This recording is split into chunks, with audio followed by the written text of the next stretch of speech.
This episode of Grounded in Maine is sponsored by ESG Review. ESG Review magazine is published quarterly in February, May, August, and November, and is available for free in print and digital formats. ESG Review is devoted to environmental, social, and governance strategies, technologies, and investments. ESGreview.net is updated every Wednesday with 8 new stories and is home to feature articles, news items, and more. Visit esgreview.net to stay informed and help us spark the collaboration and awareness needed to develop sustainable economies and communities around the world.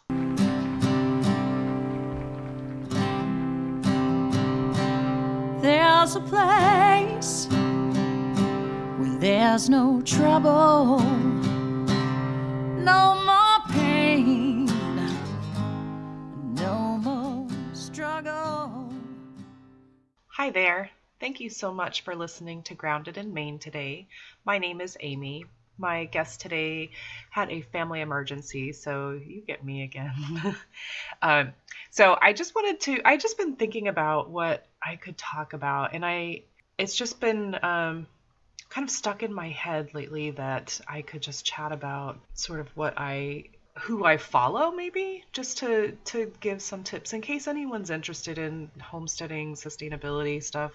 There are a lot. I listen to so many things. So one of my favorite homesteader podcast, YouTube, Instagram people that I follow is Jill Winger. Her Facebook profile is the Prairie Homestead, but she's on Facebook as Jill Winger, and her podcast is also the Prairie Homestead. No, it's not. It's called Old Fashioned on Purpose, and I love that. And I'll tell you what I love about Jill. So she has a mind of her own, and I love that. She was featured on a YouTube video called Divergent that was so brilliantly done. It was this spring, I want to say, and it was really just going through their journey to being homesteaders, because she didn't really grow up on a homestead. Her husband grew up as a horse. Nope, she was a horse person. Her husband was a cattle guy. He was working on a farm, and then they started to decide where they were going to live, and they bought this old property, and they just, so from start to finish, they built their property, basically. They gutted it and redid it and whatever. And so they're just kind of making their own path. And she was super religious, and he was not, but just, you just start your mind just kind of turns, and you're just like, what are we doing here? And so it's a really, really fascinating short story, but I love listening to her because she talks about homesteading it as like, anyone can do it in whatever stage you're at. And of course, if you've been listening to this, that's kind of a big deal for me, that you don't have to have the huge ranch and all the animals and do all the things to be considered a homesteader or sustainable or whatever. It's just a quote that I saved in my phone. It comes down to this: homesteading is a state of mind. It is the desire for a more self-sufficient lifestyle and a simpler way of life. And I think that's absolutely beautiful. And Jill kind of embodies that for me. I learned so much just from listening to her podcast and reading her posts. She talks about everything, and so I highly, highly recommend. She makes her own bread, and she also talks about failures, which is huge. Like, nobody wants to look like they don't do things perfectly, and so I love that she's okay with saying that. She was talking recently about some soil that she bought, like all of her garden soil she had brought in. It was fertilizer, and it turned out it was like contaminated and nothing grew, and it was just a really crappy year. And she tested the soil, and she was so bummed, but at the same time, it's got to feel a little bit good that it wasn't you. And she was also just talking, I think it was last week on her episode, that her kids are older now and they're in school, or even not, I think that, well, they homeschool their kids, but they have, the kids are doing sports now. And so she's just like, oh my gosh, I'm just running around everywhere and carting these kids around. And I have put homesteading, put the house cleaning, cooking, all the projects on hold. So, it was a really interesting conversation because she was being so real, and I love, love, love that. And so another group that I listen to a lot and watch a lot is the Homesteading family. They are excellent. They do a lot of step-by-step guides for, so many things. They were doing kombucha, and they are doing gardening and composting and sourdough bread and canning, and they make it sound kind of easy, just the way they talk, very slowly and simply, and not like, oh, you already know this, so I'm going to skip past this part. They don't miss steps, which I really appreciate because I feel like I should know more. But then when I listen to them, I'm like, okay, I don't have to know more because they're going to tell me. And they do a lot of really great stuff, and they do a lot of really cool videos on Instagram. If you follow, it's all Homesteading Family. And they actually just started their own platform for homesteading, and it is called the School of Traditional Skills. And they just did a summit a couple months ago. It's like I think it was a 3-day summit with all these different speakers, and it was free. And so it gives you a really good taste for what the School of Traditional Skills is all about. So Homesteading Family is also another really good one. They have, I think they're pregnant with number 11, so they've got lots of farm help. But she is a busy, busy lady, Carolyn, and Josh has been doing so much to prepare for the School of Traditional Skills and run the farm. Homesteading Family I really, really like.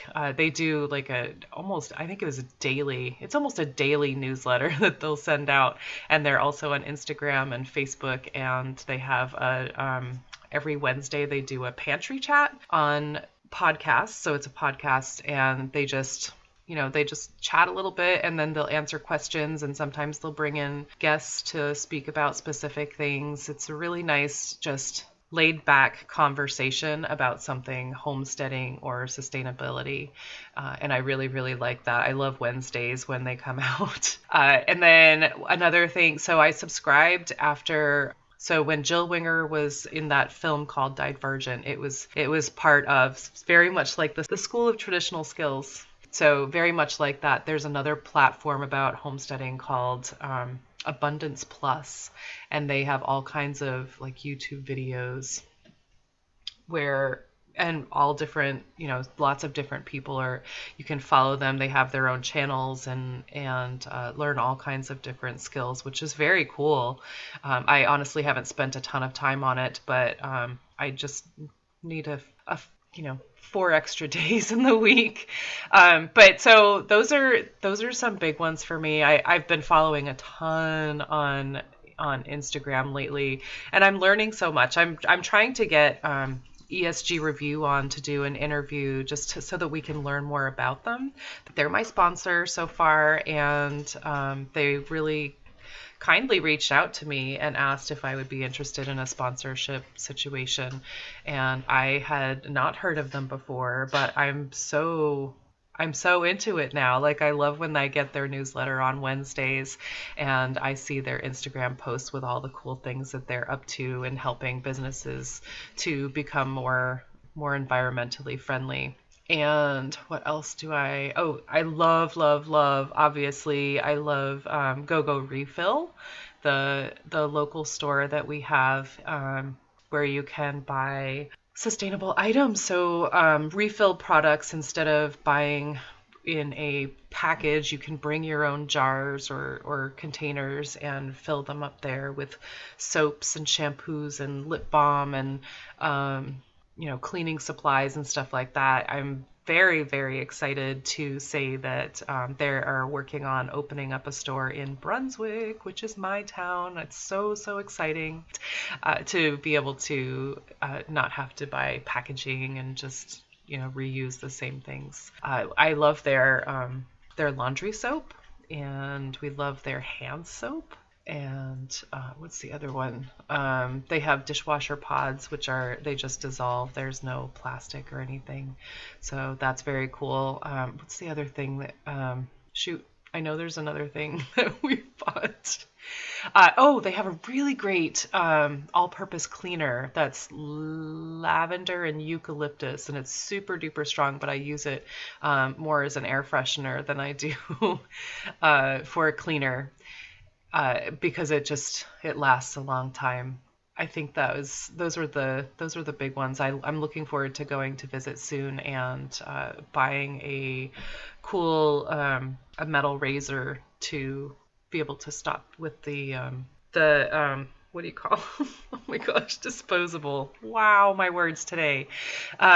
So I'm super excited about that. And then, my big thing is farm drop. I love, love, love farm drop. And it's not offered everywhere, but that doesn't mean that it couldn't be. I think it started in Maine and it's run by women, but it's expanded, so it's all over a lot of Maine, and I know that there's one in New York, sorry. Maybe two in New York, and there's one in Arizona. And I think just look it up if you're interested because it's very, very cool. So it's really getting people who need local food in touch with the farmers who have the food and need to make money off of their food. So very, very cool. Ours, we have so many different farmers involved. We've got lots of cheeses and some meats and lots of produce from several different vendors. And there's some baked goods available. Some farm drop areas have a better selection of them, but like in ours, we have some pies available, and we have bagels, lots and lots of bagels. But so very, very cool. I love farm drop. I love that you can order ahead and just stop in and pick it up on Friday afternoons or Saturday mornings. We have choices. So I'm a big fan of farm drop. We also have a CSA with a local farm, and we have several farms, which I think is very, very cool. I don't know if everyone has that luxury, but we sure have that. We have lots of farms to choose from, and we definitely partake. And we have a really, really big farmers market as well on 3 days a week, year round, which is we're very lucky. And there are so many farms near us, so we have lots and lots of choices. I feel like there was something else that I wanted to bring up. But so on Instagram, I'm following lots and lots of people, and there are some really great homesteading that now my Instagram isn't loading. But so a new thing. I might be spilling beans on this, but I met a lady last weekend, 2 weeks ago. I guess it was 2 weeks ago, a week and a half ago, at a party, a harvest party. And I just happened to have put the thought out of organizing a soap making class because I really, really want to learn how to make soaps. And I happened to meet this lady, and we were just talking, and she was telling us that she has goats and they make more milk than she can use. And I was just like, I was blown away. I could not, I feel bad because I probably like bullied her into this idea. I might have been a little too excited, but it was really, really cool that literally the day before I met her, I was talking about that, and then I met her, and it like happened really quickly. So in January, if you're in my area, we are organizing a soap making class. The soap instructor is still TBD, but we're working on it. And we also need a space. So if you have a space for a bunch of people, and I don't even know what's needed for soaping.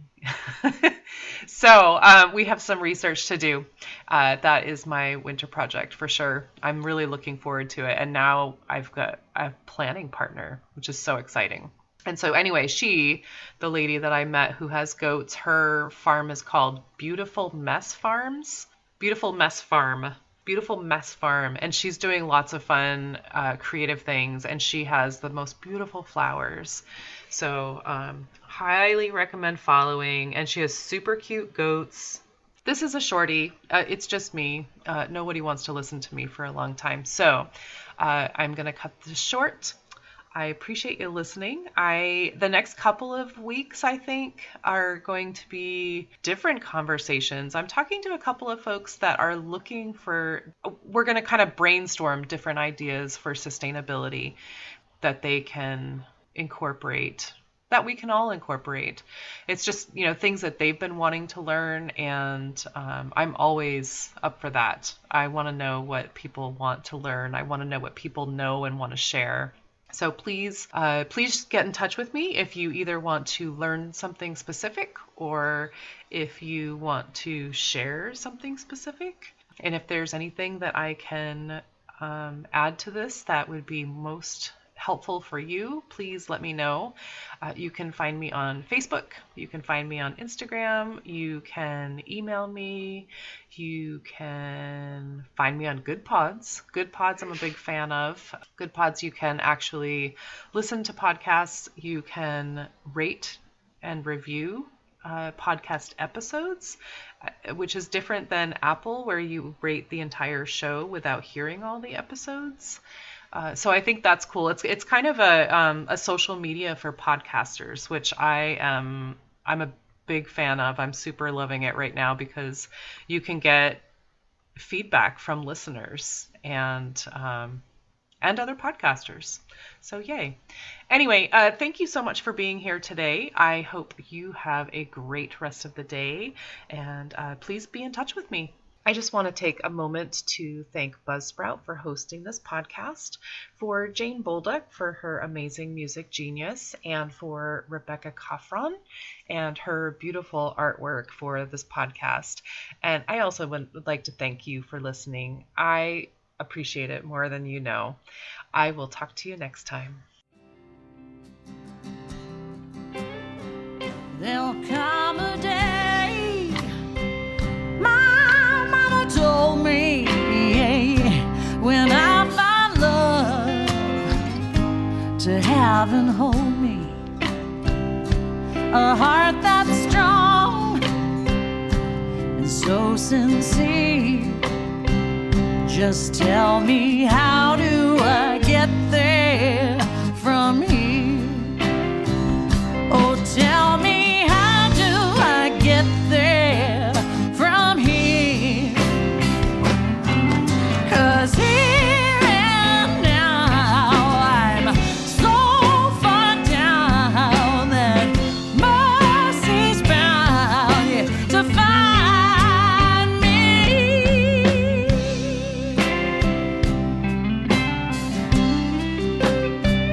We'll find a way to soothe the sickness. We'll heal the hate with sweet forgiveness. Wages of war will disappear. Just tell me, how do I get there from here?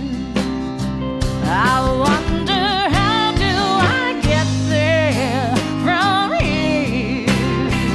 Yeah, 'cause here and now I'm so far down that mercy's bound to find me.